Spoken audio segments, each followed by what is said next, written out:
Hey everyone, so as promised, here is a bit of a walk around video on the new project that just rolled in here literally today.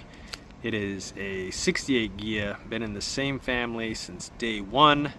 So the current owner, her dad, her family bought the car brand new when she was, I think, like a toddler, very little at least. And yeah, then she ended up driving the car all through high school. It was her first car. Drove it through college, went and got I think an architecture degree or something, and yeah, drove it into her, I think, adult life until she needed to drive something more adult.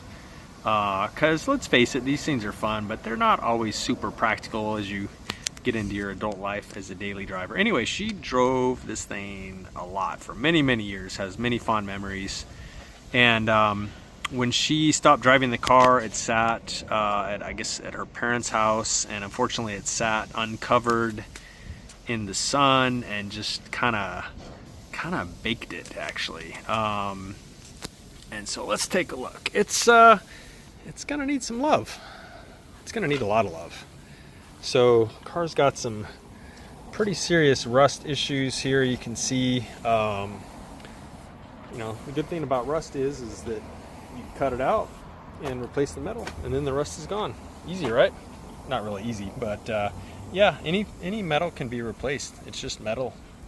And so yeah, pretty severe rust here at the base of the rear window, a little bit here. You know, kind of the normal places that you see rust on these cars. Edge of the hood here, the hood itself some, and the body.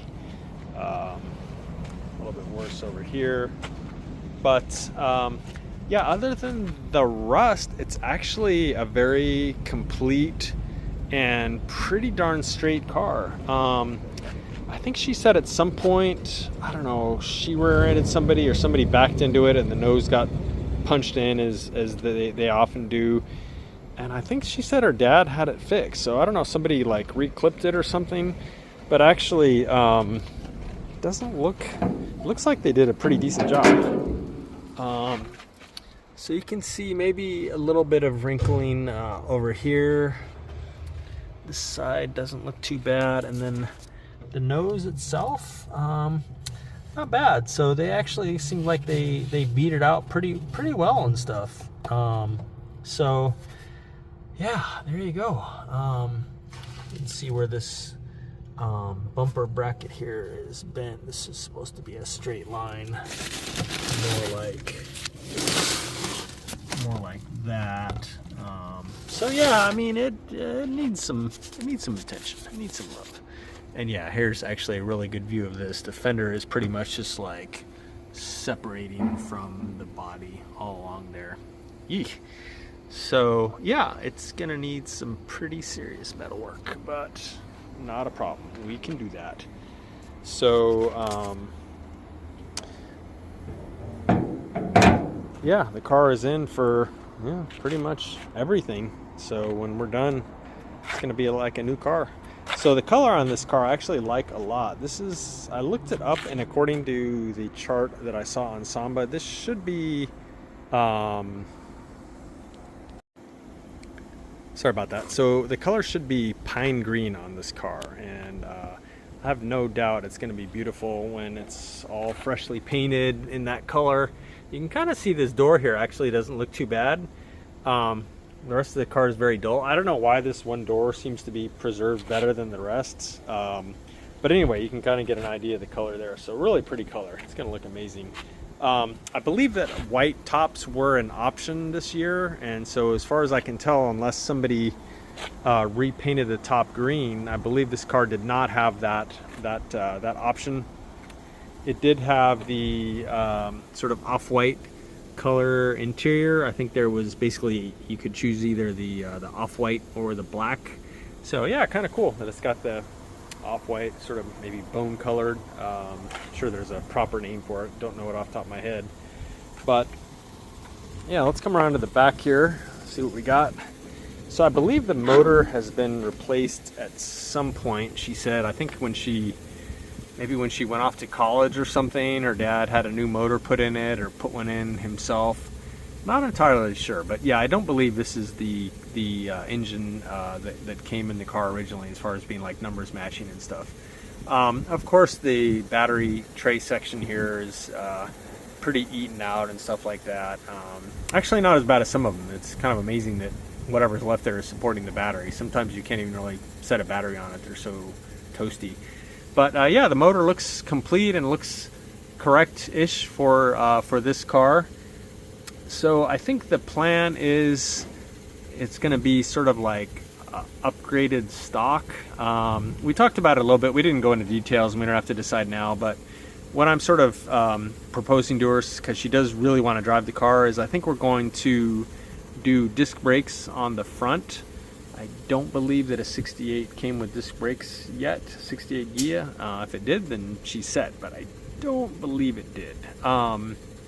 Disc brakes on front, and then I think we may increase the displacement of the motor some. I don't know if this is I don't know what size this motor is. Again, it's been replaced, but I would probably put like a 1641 or even a 1776 in it, and retain the stock single carburetor and stuff, just to give her a little bit more power, a little bit more confidence, you know, merging into freeway traffic and stuff, such as it is here in Southern California, where, you know, the people in the slow lane are doing, you know, 75 or whatever minimum. You got to kind of get up to speed pretty quick. So yeah, it'd be kind of like a stock plus restoration, I guess. Just, you know, basically the brakes, a little upgraded power, but other than that, stock appearance. Again, we didn't go into a ton of detail. I'm pretty sure she's not going to want like upgraded wheels or, you know, any suspension alterations or anything like that. But again, the point is to restore it, but have it do a little bit better in modern traffic and stuff like that. So, but yeah, other than the rust, which of course it's a pretty big deal in itself, it's like actually let's open it up here, pretty complete car. Yeah, pretty much everything's here. You know, it looks kind of bad because the headliner's all falling down and stuff like that, but yeah, it's actually a pretty solid candidate. I did look under the floor when I evaluated the car initially, and from what I remember, the floors looked pretty good up underneath there. So yeah, we'll see as we start getting into it. You know, there's always some surprises. Door sounds all right. Always some surprises to be had with these cars, but there you go, guys. There is the latest project. So yeah, these two green and yellow cars here should be going in roughly in parallel with each other as far as their progress. We'll maybe try and start the body work on this one. Obviously, you'll start a little bit sooner, and then we'll probably get going on this one and maybe do these in parallel here as far as the body work. So start by stripping this one down and getting it ready for all the metal work that needs to be done. So that's it, guys. This is the new project. So please stay tuned to our channel, and you'll see this one as it goes through its transformation from what you see here to basically a beautiful brand new 68 Karmann Ghia. Thanks for watching. Bye.